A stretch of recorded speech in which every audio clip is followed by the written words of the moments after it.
आपण सध्या भंडाऱ्याच्या साकोली येथील तलाववाड परिसरात आहोत। बघू शकतो आपण तलाववाड परिसरातील एक तलाव जो आहे, काही दिवसापासून त्या तलावाला गळती लागली होती, मात्र प्रशासनाने त्याकडे दुर्लक्ष केले। त्यामुळे अखेर त्या तलावाची पार जी आहे, जो बांध आहे तलावाचा तो फुटलेला आहे आणि मोठ्या प्रमाणात ते तलावातील पाणी जे आहे ते वाहून चाललेलं आहे। या शेतशिवारातून जवळपास 200 ते 300 हेक्टर शेती जी आहे ती पाण्याखाली आल्याचे चित्र आपल्याला सध्या पाहायला मिळत आहे।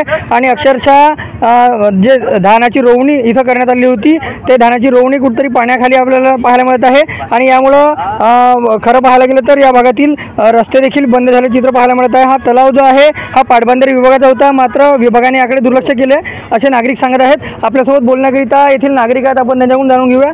काका, काय सांगाल, कशा प्रकारचं हे नुकसान झालेलं आहे आणि काय नेमकं शेतकऱ्यांच्या त्रास सहन करावं लागेल? शेतकऱ्यांच्या धानाची नुकसान झाली आहे, तुरीची नुकसान झाली आहे आणि ते जमीनदोस्त मातीमोल झालेले आहेत। येथे फार मोठी 300 एकराची नुकसान झालेली आहे। 300 एकर शेतजमीन पाण्याखाली गेलेली आहे आणि तिचा उत्पन्न पण आता ह्या तलावामुळे त्या पीक येणार नाही कास्तकारांना।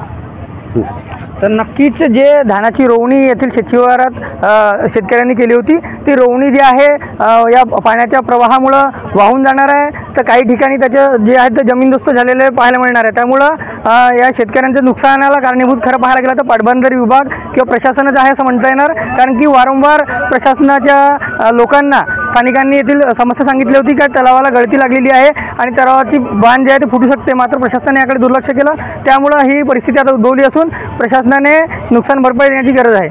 रुपेश सपाटे, TVN मराठी, भंडारा।